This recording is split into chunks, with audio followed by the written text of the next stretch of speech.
Here I have iPhone Air and let me show you how to change date and time of your photos on the following device. Let's begin.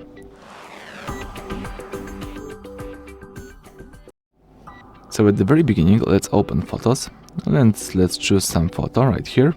As you can see, this is like the standard photo. You can use this information button right here. Let's tap it and you've got information about your photo, for example the camera settings, etc.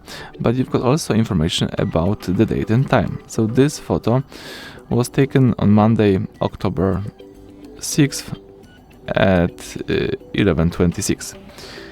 As you can see here, you can tap adjust and you can change this date from original to adjusted.